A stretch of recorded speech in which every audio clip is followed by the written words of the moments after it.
I think it's that I come to school every day, and whether I'm having a good day or a bad day, there is a student that will make me laugh, whether it be a grade 1 or a year 6. They make me young. And that, in turn, I think, keeps me young, maybe not facially, but mentally. I think it keeps me young mentally to understand and listen to what's going on around me.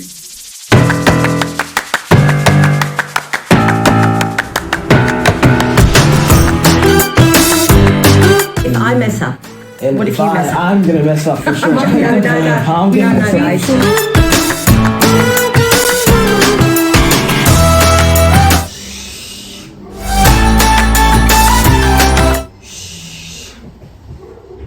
It's just a shambles. So you're good with your Party time.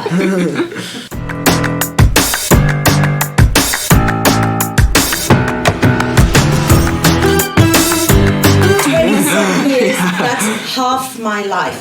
So you can now work out what my age is.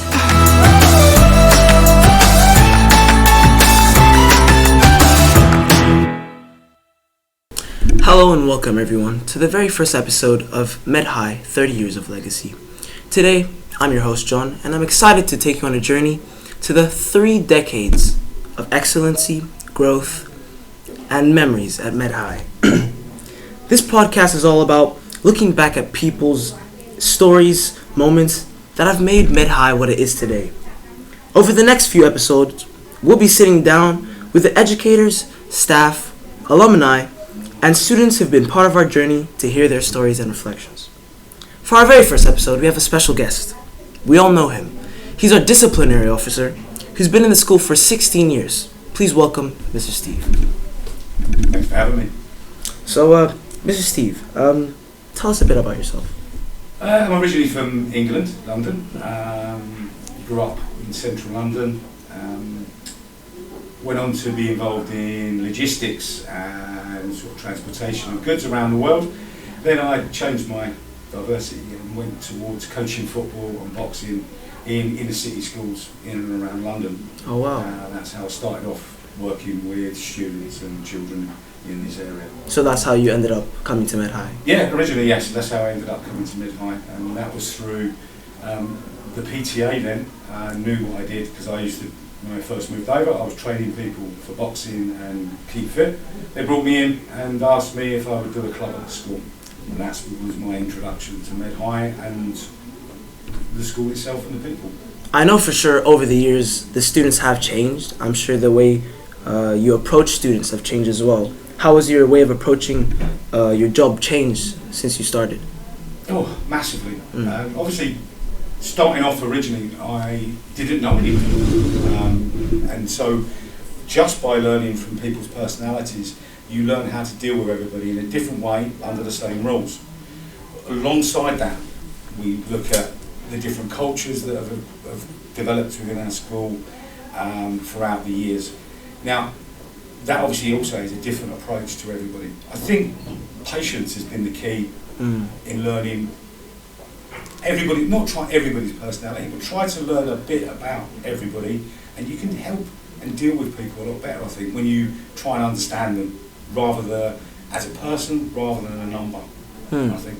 So you deal with people individually based on their personalities? You have to. I think that's life. If you treat everybody the same, then we might as well have robots. You're right. Yeah. What is the best part about working in Med High? Oh, I think seeing people grow. I think seeing people starting off. I'm lucky enough to work with both junior school and high school. Seeing people come into grade 1 and go through to year 6 and see them move on. It's a privilege to a certain degree to be part of someone's life whilst they develop their personality and grow as a person from a child to an adult when they leave. Yeah, you must have made a lot of close friends and just seen people grow up. Definitely. Generally, yeah. Definitely. It's quite scary sometimes when we may just walk down the valley up the seafront and you forget how many people you've passed through the school and still acknowledge you and you still acknowledge them. It's a lovely feeling. It is to see so many people. It's worth it. What is your favorite thing about Med High outside your job? Similar again, I think it's that I come to school every day, and whether I'm having a good day or a bad day, there is a student that will make me laugh, whether it will be a grade 1 or a year 6. They make me young. And that, in turn, I think keeps me young, maybe not facially, but mentally. I think it keeps me young mentally to understand and listen to what's going on around me. And there's not a day gone past, I don't think, that I haven't walked out of this school and thought, I didn't laugh today. And that's not colleagues, that's the students. Someone will come up to me and say something funny. It will be a grade 1 or a year 6. It's lovely. Beautiful. Can you share your favorite moment at Med High? It's very, very tough to share a favourite moment, because I'll be honest, in 16 years... I'm sure you have plenty, yeah. So many. There's many that I can't say for personal reasons, because I would drop someone in it and make someone uncomfortable. I have a personal one of pride where, when I first started at school, I mentioned we did fitness and training and everything. And for a year we trained a group of people, and we took them to the army base, Decalia, and there's an annual race called the Decalia Dash. And after lots of wrangling with the administration there, they allowed us to bring our students onto their campus to compete. We had Libyans, we had Indians, we had Cypriots, English, everything, and they allowed us on, and we won. Ooh. And it was the first time that anyone had ever taken the trophy off the English Army. So it was a real proud moment, not just for me, but just looking at the students as well. I don't think as Med High we'd really won a lot then, so for them it was fantastic. Long as my arm, the list is of funny moments, I could go on. I could imagine, Yeah, I mean, yeah, there's been some all great these days. years, yeah. Yeah. Describe what Med High was like when you first started. In 3 words. In 3 words. 3 words. Disorganised. Disorganized. Ill-disciplined. Disciplined. Uncaring. Wow. I'm looking at it compared to now. I mean, because you can only judge, in my opinion, where somewhere's gone, not how it started. Because we realise from our mistakes, 16 years ago, compared to what we do now. It's definitely shifted, yeah. Oh, it's hugely shifted, hugely. And has it changed over the years, in 3 words? How it changed over the 3 years? Yeah, there has. It's become organised. Organised. Much more disciplined, and that's throughout the whole school, everybody. And I think we've become, for want of a better word, really accepting. I think that is a word I'd like to use. We accept everybody for who they are, and I hope it shows. Definitely does. Yeah. Where do you hope the school gets to in the future? Obviously, I'd love to see it grow. Obviously, I'd love to see it on a new premises, with all the facilities we could have,